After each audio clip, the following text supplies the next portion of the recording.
नमस्कार, मी प्रणाली भोसले. माझे कोकणच्या बातमीपत्रात आपल्या सर्वांचं मनपूर्वक स्वागत करते. बातमीपत्राला सुरुवात करण्याआधी पाहूयात हेडलाईन्स. कळंबणी येथील उपजिल्हा रुग्णालयात धक्कादायक प्रकार. मृतदेहाच्या पोस्टमॉर्टममुळे वीज पुरवठा खंडित. रुग्णालयातील जनरेटर देखील बंद. आरोग्य व्यवस्थेवर गंभीर प्रश्नचिन्ह. अवकाळी पावसाने आंबा बागायतदार संकटात. बाजारात आंब्याची खरेदी ठप्प. उत्पादनात मोठी घट. शेतकरी हवालदिल. सावंतवाडी तालुक्यात वादळग्रस्त भागांची राणेंकडून पाहणी. तातडीने पंचनाम्याचे प्रशासनाला आदेश. नुकसानग्रस्तांना भरपाईची स्पष्ट ग्वाही. आणि 80 मराठी शाळा बंद करण्याचा निर्णय वादात. मराठी मीडियम बंदीवर शिवसेना आक्रमक. शिक्षण धोरणावरून राजकारण तापलं.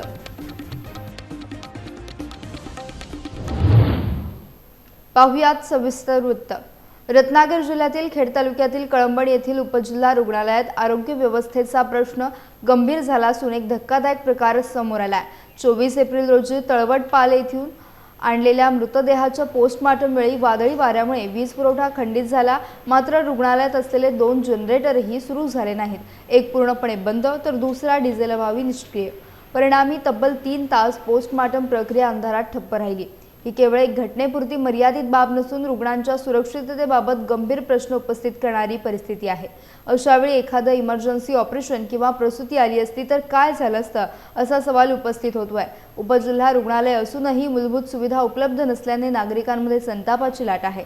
संबंधित अधिकाऱ्यांच्या निष्काळजीपणामुळे हा प्रकार घडल्याचा आरोप होत असून जबाबदारांवर तात्काळ कारवाई करावी आणि आरोग्य व्यवस्थेत सुधारणा करावी, अशी जोरदार मागणी आता होत आहे. 2-2.5 तास झाले आहेत, पण मी काय म्हणतो ऐका ना, इथं लाईट गेलेली आहे आणि जनरेटर पण नाही आहे.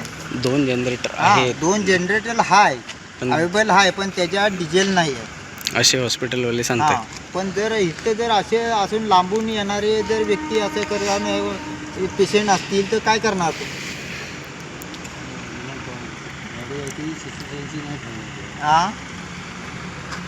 बॉडी ठेवण्यासारखी नाही आहे, त्या कंडिशनला नाही आहे बॉडी.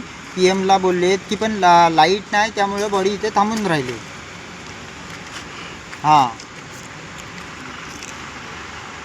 घेऊन जाणार होतो पण लाईटच नाही आणि जनरेटरमध्ये डिझेल पण नाही. ॲक्सिडेंट नाही, घरीच झालेलं आहे, पण बाहेर कामाला गेलेला आणि कालच्या वादळाने वीज पडली त्यामुळे झालेलं आहे. अपघाती आहे, अपघाती राहिल्या कारणाने बॉडी खराब. हो, सर्व झालंय. हो, सर्व झालंय. तिथपर्यंत बॉडीपर्यंत पोलीस सर्व जाऊन आले, पंचनामा झालेला आहे. वावे केस, पण डॉक्टर आता आहेत तिथे वाव्यात कोण आहेत का मला पण नेमकं माहित नाही. खेड पोलीस कळबणी हॉस्पिटल आणले. नाही, पण आता तुम्ही सरपंच आहेत ना इथले. पण तुम्ही हे केलं पाहिजे, इथं सर्व अवेलेबल पाहिजे. डिझेल नाही हे सांगून जमल काय?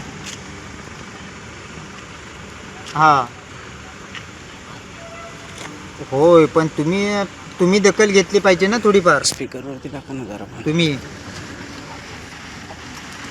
आता कळबणीचे सरपंच आहोत, तुम्ही पोलीस पाटील असाल, कोणी असतील ना, पण त्यांनी आरोग्य कमिटी पण आहे ना, त्याच्यातून मी नंबर घेतला तुमचा.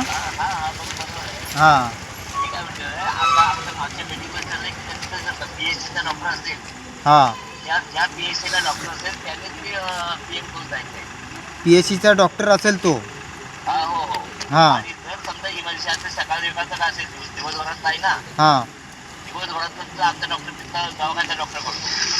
अहो, पण आत्ता इमर्जन्सी आहे, बरोबर? मग आत्ता काय करणार? ह्या कंडिशनला काय करणार आम्ही? अहो, केला आहे, पण ते काय बोलतात की डिझेल संपले म्हणून. तुम्ही म्हणा ते मी आता कळबणीचे डॉक्टर मेन आहेत ना, त्यांना तुम्ही म्हणा नाव सांग, पेशंटचं नाव पण सांगतो, सुरेश पांडुरंग आखाडे. ही बॉडी इथं आले PM ला. लाईट नाही म्हणून लाईट नाही, त्यामुळे बॉडी इथेच थांबलेली आहे. आणि त्या जनरेटरमध्ये डिझेल टाकायला काय येत नाही, मग काय करणार सांगा? हा हा आता तेच बोलते की डिझेल नाही म्हणून काहीतरी करा पण आम्हाला बॉडी होणार. आम्हाला बॉडी पाहिजे आता काही ते करा तुम्ही कट करा. रायगड जिल्ह्यातील आंबा बागायतदार सध्या मोठ्या संकटात सापडलेत. बदलत्या हवामानाचा फटका, सततचा अवकाळी पाऊस आणि तापमानातील चढ उतार यामुळे यंदा आंब्याचे उत्पादन मोठ्या प्रमाणात घटले आहे. विशेषतः दक्षिण रायगडमध्ये हापूस आंबा पिकवणाऱ्या शेतकऱ्यांची अवस्था बिकट झाली आहे. झाडावरून काढलेला आंबा बाजारात विक्री होत नसल्याने बागेतच पडून राहत आहे. वाशी एपीएमसी मार्केटमध्ये जाणारा आंबा दलालांकडून घेतला जात नसल्याने व्यापाऱ्यांनी देखील हात आखडता घेतलाय. परिणामी शेतकऱ्यांचा मोठा आर्थिक तोटा होत असून केलेला खर्चही वसूल होत नाही. यंदा केवळ 20 ते 25% उत्पादन मिळाल्याची माहिती समोर येते. युद्धजन्य परिस्थिती आणि निर्यातीवरील परिणामामुळे परदेशात जाणारा मालही अडकून पडला आहे.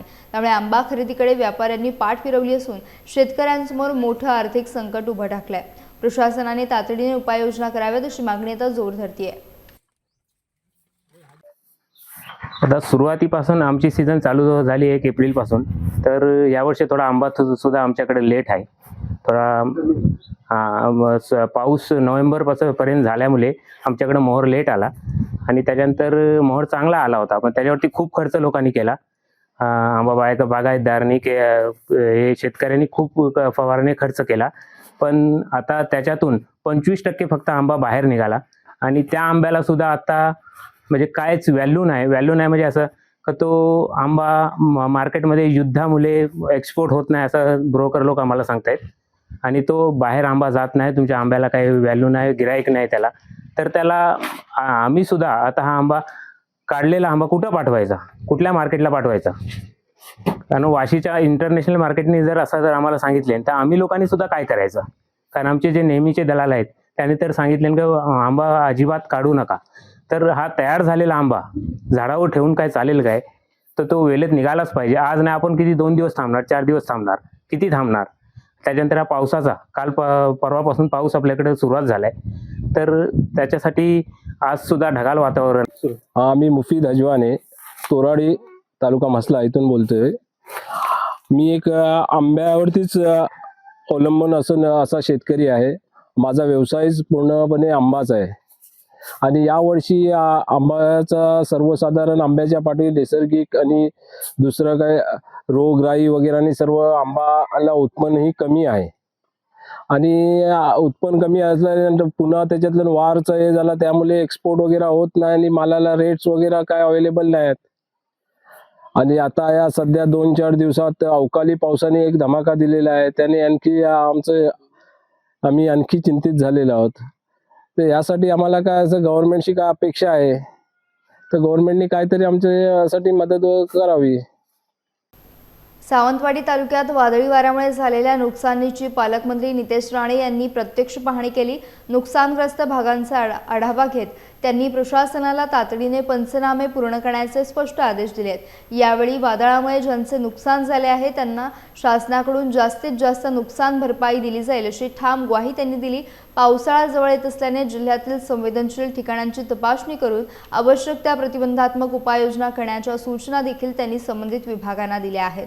नागरिकांच्या सुरक्षिततेला प्राधान्य देत प्रशासनाने सज्ज राहावे असे त्यांनी सांगितले. दरम्यान टोल नाक्याच्या मुद्द्यावर देखील त्यांनी महत्त्वपूर्ण भूमिका स्पष्ट केली आहे. टोल नाका सुरू झाला तरी सिंधुदुर्गवासियांना टोल माफी दिली जाईल असा शब्द त्यांनी दिल्याने स्थानिकांना मोठा दिलासा मिळाला आहे. आता प्रशासनाकडून पुढील कारवाई आणि मदत प्रक्रियेची अंमलबजावणी कशी होते याकडे सर्वांचं लक्ष लागलंय. आता जे काही नुकसान काल काय परवा जे काय वादळासारखी परिस्थिती निर्माण झाली होती आणि त्याच्यामुळे मोठ्या प्रमाणामध्ये सावंतवाडी तालुक्यामध्ये जे काही विविध ठिकाणी नुकसान झालं आहे त्याची माहिती आमच्या तहसीलदारांनी आत्ताच आमच्यासमोर ठेवली. पंचनाम्यांच्या अनुसार जवळपास 25 लाखाचं नुकसान असं ते दाखवत आहेत.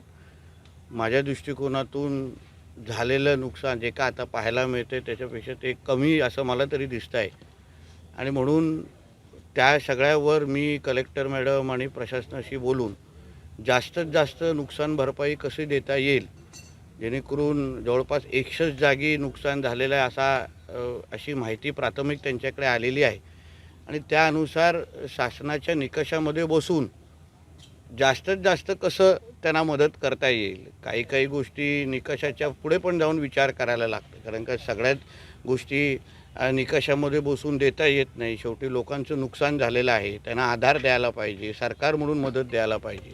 आणि म्हणून आम्ही जेवढं जास्त मदत करू शकतो या दृष्टिकोनातून मदत करण्याची आमच्या सगळ्यांची भूमिका आहे. आमदार साहेब, केसरकर साहेब असतील, नगराध्यक्ष मॅडम, उपनगराध्यक्ष, सगळेच आमची ही पूर्ण टीम आम्ही जे नुकसान झालेलं आहे त्या सगळ्या लोकांना जास्तीत जास्त मदत करण्याच्या दृष्टिकोनातून राज्य सरकार म्हणून आम्ही पावलं टाकणार आहोत. नवी मुंबई महानगरपालिकेच्या मराठी शाळांबाबत मोठा वाद निर्माण झालाय. सत्ताधारी भाजपाने महानगरपालिकेच्या तब्बल 80 मराठी शाळा बंद करण्याचा निर्णय घेतल्याने राजकीय वातावरण तापलंय. महानगरपालिका शाळांमध्ये सध्या सुमारे 60,000 विद्यार्थी शिक्षण घेत असून नव्या शिक्षण धोरणाच्या नावाखाली मराठी माध्यम बंद करण्याचा प्रस्ताव महासभेत मंजूर करण्यात आल्याची माहिती समोर आली आहे. या निर्णयाविरोधात शिवसेना आक्रमक झाली असून न्यायालयात याचिका दाखल करण्यात आली आहे. मराठी भाषेवर अन्याय होऊ नये यासाठी मराठी आणि इंग्रजी दोन्ही माध्यमांचे पर्याय कायम ठेवावेत अशी मागणी करण्यात आली आहे. दरम्यान विरोधी पक्षनेते विजय चौगुले यांनी इशारा देत हा निर्णय मागे घेतला नाही तर रस्त्यावर उतरून तीव्र आंदोलन छेडण्यात येईल असं सांगितलंय. या निर्णयामुळे विद्यार्थ्यांच्या भवितव्याबाबत मोठा प्रश्न निर्माण झाला असून पालकांमध्ये देखील चिंता व्यक्त होतीये. मला सांगतो, ज्या संस्था आहेत, माझे पण संस्था आहेत, पॅरलल ते चालू करतात. पॅरलल चालू करतात. मराठी पूर्णपणे समूळ मराठी नाही नसते करत ते. ज्या ठिकाणी आहे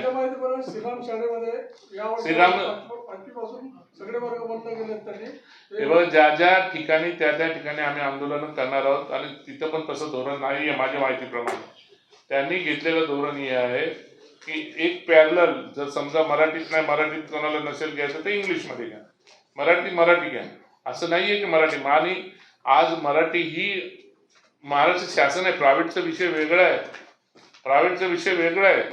हे तर आपलं नवी मुंबई महानगरपालिका आणि महानगरपालिकेचं धोरण आहे. हे मराठी धोरण हे शासनाचं धोरण चालतं त्याला. आणि ज्या ठिकाणी ग्रँड आहेत मराठी भाषेला, प्रायव्हेटमध्ये ज्या ठिकाणी ग्रँड आहेत त्यांना मराठी मान्यता आहे, तशा शाळा बंद करता येणार नाहीत आणि तशा आम्ही होऊ पण देणार नाही. ज्या ठिकाणी मराठी, आता माझ्याकडे मराठी मीडियम आहे, मी मराठी शाळा मी चालवतो, 5वी पासून इंग्लिश चालवतो. पण त्याला जे शासनाचे ग्रँट्स आहेत, ते ग्रँट आम्हाला मराठी माध्यम मान्यता, पण मराठी मीडियमचीच मान्यता आहे. जागतिक पुस्तक दिनानिमित्त NCP येथे दिव्यपूर्ती या पुस्तकावर आधारित विशेष परिसंवादाचे आयोजन करण्यात आले होते. दिव्यांगांच्या जिद्द, आत्मविश्वास आणि सकारात्मकतेच्या कथा मांडणाऱ्या या पुस्तकामुळे कार्यक्रमाला वेगळं महत्त्व प्राप्त झालं. या परिसंवादात महाराष्ट्र राज्य मराठी भाषा विभागाचे सचिव डॉक्टर किरण कुलकर्णी, दिव्यांग कल्याण विभागाचे सचिव माणिक गुरसाळ, क्युरेट सुजाता जाधव, लेखिका डॉक्टर वीणा तारकुंडे यांच्यासह सुहित जीवन ट्रस्टच्या संस्थापिका डॉक्टर सुरेखा पाटील सहभागी झाल्या होत्या. परिसंवादादरम्यान डॉक्टर पाटील यांनी दिव्यांग क्षेत्रातील आपल्या 28 वर्षांच्या अनुभवातून प्रेरणादायी विचार मांडले. त्यांच्या दीर्घकालीन कार्याचा गौरव करत त्यांचा विशेष सन्मान करण्यात आला. मानचिन्ह आणि भेटवस्तू देऊन त्यांचा सत्कार करण्यात आला असून उपस्थित मान्यवरांनी त्यांच्या कार्याचं कौतुक केलं. या कार्यक्रमातून दिव्यांग क्षेत्रातील सकारात्मकतेचा संदेश समाजापर्यंत पोहोचवण्यात आला. चिपळूण तालुका डिजिटल मीडिया परिषदेच्या कार्यकारिणीची घोषणा करण्यात आली असून अध्यक्षपदी निसार शेख तर कार्याध्यक्षपदी स्वप्नील घाग यांची बिनविरोध निवड झाली आहे. अखिल भारतीय मराठी पत्रकार परिषद संलग्न असलेल्या संस्थेच्या माध्यमातून डिजिटल पत्रकारितेला बळ देण्याचा उद्देश ठेवण्यात आला. नव्या कार्यकारिणीत उपाध्यक्षपदी सचिन कांबळे, सचिवपदी शकील तांबे, सहसचिव हेमंत चव्हाण, खजिनदार कृष्णकांत साळगावकर आणि सहखजिनदार स्वाती हडकर यांची निवड करण्यात आली आहे. तसेच बाळू कोकाटे, राजेश जाधव, सुरेश पवार, शाहिद खेरटकर आणि जमालुद्दीन बंदरकर यांचा सदस्य म्हणून समावेश करण्यात आला आहे. ही निवड प्रक्रिया परिषदेचे मुख्य विश्वस्त SM देशमुख, विश्वस्त किरण नाईक, अध्यक्ष मिलिंद आष्टीकर आणि प्रदेशाध्यक्ष अनिल वाघमारे यांच्या मार्गदर्शनाखाली पार पडली. या प्रसंगी विविध पदाधिकारी उपस्थित होते. डिजिटल माध्यमातील पत्रकारांचे प्रश्न सोडवून संघटना अधिक मजबूत करण्याचा निर्धार नवनियुक्त पदाधिकाऱ्यांनी व्यक्त केला असून पत्रकार वर्तुळातून त्यांचे स्वागत होत आहे. बिग बॉस पर्व 6ची महाविजेती तन्वी कोलते हिने केवळ तन्वी कोलते नाही तर कोंडगाव साखरपा गावची मुलगी म्हणून देशात नाव कमवेन अशी भावनिक प्रतिक्रिया व्यक्त केली आहे. साखरप्यात आयोजित कार्यक्रमात बोलताना तिने आपल्या यशामागची कहाणी उलगडली. स्पर्धेत मोठमोठे धुरंदर असताना आपण टिकू का असा प्रश्न मनात होता, मात्र जिद्द, चिकाटी, संयम आणि स्पष्ट उद्दिष्ट यांच्या जोरावर हे यश मिळवल्याचं तिने सांगितलंय. आपल्या गावाचं नाव अभिमानाने घेताना तन्वी कोंडगाव साखरप्याची मुलगी आहे हे सांगताना खूप अभिमान वाटतो असं म्हणाली. या यशामागे चाहत्यांचं प्रेम आणि कुटुंबाचा मोठा आधार असल्याचं तिने नमूद केलंय. वडील आज असते तर अधिक आनंद झाला असता अशी भावनिक आठवण देखील तिने व्यक्त केली. यावेळी कोंडगाव ग्रामस्थांच्या वतीनं तिचा सत्कार करण्यात आला. कार्यक्रमाला स्थानिक मान्यवर, क्रीडा क्षेत्रातील व्यक्ती, शिक्षक, महिला आणि तरुण उपस्थित होते. मी आतमध्ये गेले तेव्हा मला असं वाटलेलं की हां ठीक आहे, सपोर्ट येईल मला, मी खेळेन तर ऑब्व्हियसली सगळे वोट्स करतील वगैरे. पण थोडे जसे पुढे जायला लागले तसं वाटू लागलं की नेमकं कशा प्रकारे वोट्स येतील. कारण सगळे जे होते ते सिटीजमधून होते, मोठमोठ्या गाव आणि तालुक्यातून होते. आता आपलं गाव लहान आहे हे मला माहिती होतं, पण गावचं प्रेम मोठं आहे कोणाला माहीत होतं, ते इथे आल्यानंतर समजलं. खरं तर मी सगळ्यांना थँक्यू म्हणते. काल अचानक दुपारी मम्मी आणि बाळाचं डिस्कशन चालू होतं. बोलले तुला वेळ कधी आहे, कधी जायचं. म्हटलं मला वेळ काढायचं आहे ॲक्च्युली, माझ्याकडे नाही आहे, पण मला गावी जायचं आहे. मला गावातल्यांची रिॲक्शन बघायचे, गावच्यांचं प्रेम बघायचं आहे, मला खरंच घेऊन चला म्हणून. आणि मी इंटरव्ह्यूज कॅन्सल करून डिसाईड केलं की आत्ता मी गावी जाईन. बाळाने अचानक भयानक संध्याकाळी प्लॅन करायला सुरुवात केलं की आपण साखरप्यात रॅली काढतोय, हे करतोय, ते करतोय. धाकधूक हीच होती की करतोय अचानक पद्धतीने, पण सक्सेसफुल होईल का. मी आल्यानंतर ताईला पण बोलले, म्हटलं ताई अचानक केलंय, त्यात पावसाची सूचना आली आहे, सगळं झालंय, माणसं कशी काय म्हटलं येतील जर त्यांना मेसेजेस लेट गेले. मी गाडीतून आले इथपर्यंत, तोपर्यंत मला असं खूप वाटत होतं की सगळे जमतील ना वगैरे. आणि ज्या प्रकारे सगळे जमले, खरंच म्हणजे मी एक्सपेक्टच नव्हतं केलं की इतक्या प्रकारची गर्दी माझ्यासाठी येईल म्हणून. आणि जितकं तुम्ही प्रेम दाखवलंय, ज्या प्रकारे तुम्ही तन्वी करताय की आम्हाला तुझा गेम आवडला, मला खरंच म्हणजे बिग बॉसच्या घरात गेले तेव्हा असं म्हटलं होतं की मला हे सगळं प्रेम हवंय, मला अनुभवायचंय लोकांकडून पण आपल्या माणसाने दिले ते सुद्धा. जेव्हा बाहेर पडले आणि इकडे आले तेव्हा खऱ्या अर्थाने जाणवलं की मी खरंच काहीतरी आतमध्ये कमवलं. मी तुम्हाला शब्द देते, माझ्याकडून जितक्या वेळा साखरप्याचं नाव तोंडात येईल तितक्या मोठ्या लेवलला मी या साखरप्या गावचं नाव घेऊन जाईन आणि माझे प्रयत्नच तेवढे असतील. आता फक्त माझी गोष्ट फक्त तन्वी उदय कोलते हीच नाही आहे. तन्वी उदय कोलते साखरपा कोंडगावची पोरगी हे नाव मी मोठं करायला आता भरारी घेणार आहे. आणि त्या सगळ्यासाठी तुम्ही माझ्यासोबत आहातच, मला माहीत आहे. तुमच्या आशीर्वादानेच मी पुढे गेली आणि जितकं प्रेम दिलं मला त्यासाठी खूप खूप धन्यवाद. असंच प्रेम राहू द्या. यासह बातमीपत्रात वेळ झाली इथेच थांबण्याची. भेटूयात नवीन बातमीपत्रासह. तोपर्यंत तुम्ही कुठेही जाऊ नका, पाहत राहा फक्त माझे कोकण.